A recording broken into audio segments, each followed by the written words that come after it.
briefly limits. So this is still on the topic of functions, and we're just going to go right into it via an example. The example is this bit here.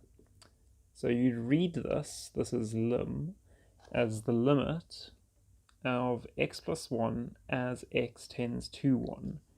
So what does this mean? It means what number does this overall function get close to as the input or argument gets closer and closer to 1. Well, if we test a few values, you can sort of see what's happening. 0.9 plus 1 over 0.9, you've banged that in a calculator, you get 2.1. Then if you go a bit closer to 1, to go 0.99, you get 2.01, and you go even closer to 1, you get 0.99 plus 1 over 0.999, and you're even closer to 2. Sorry, yeah, each case you're getting closer and closer to 2. And you might think, okay, why didn't we just put in 1 in the first place? Like, you can't get closer to 1 than putting in 1, and if you did put in 1, you'd be right to say you get 1 plus 1 over 1 is equal to 2, right? So the reason that works is because nothing goes wrong. This is a nice function that behaves nicely close to 1, and this is a nice one that behaves nicely close to 1. So nothing goes wrong there. But something does go wrong if we change this to a 0. So let's consider this. So it's exactly the same as the previous one, except we're going to 0.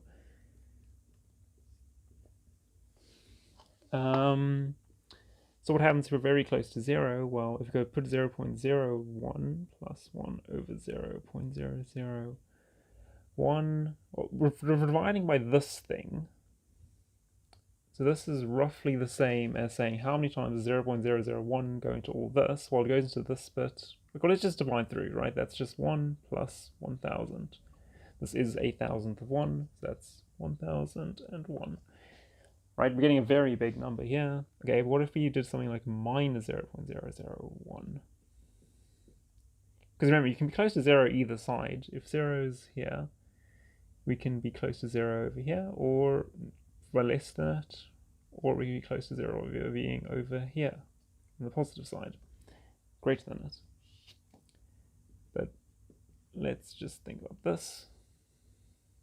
So maybe compare these. So this negative thing goes into this negative thing one time, because they're both negatives. And here the negatives, it lives, so it goes into it minus 1,000 times, equal to minus 999. These are very different numbers, so you kind of see, no matter how small this gets, if you just hop a little bit to the left, because we're going to look at this visually,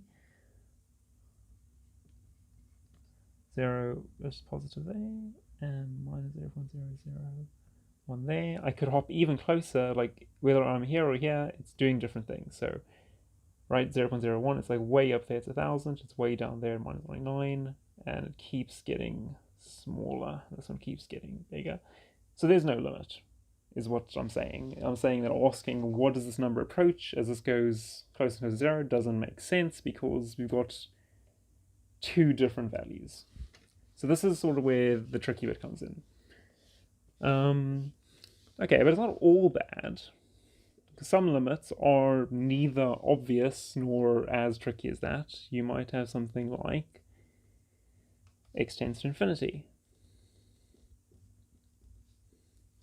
Okay, well, what does this mean? Well, this means when x is very, very big, what happens?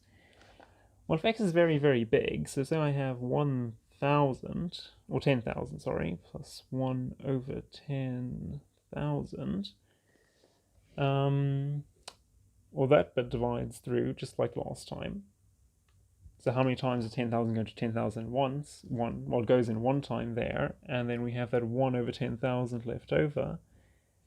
I mean, that's very close to 1. And so you can see, no matter how big this number is, we're actually going to get closer, right? Because we could do this exact same argument with x is equal to 1 plus 1 over x. Well, this bit's just getting smaller and smaller as x gets bigger, because we're dividing by something bigger, so this tends to 1.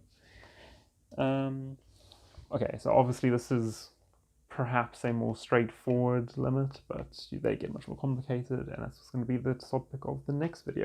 I'm going to do, not throw my pen to the whiteboard dramatically, I'll be doing 3 limits using 3 different techniques just to show them off, hopefully teach you them in the process. Thanks for watching.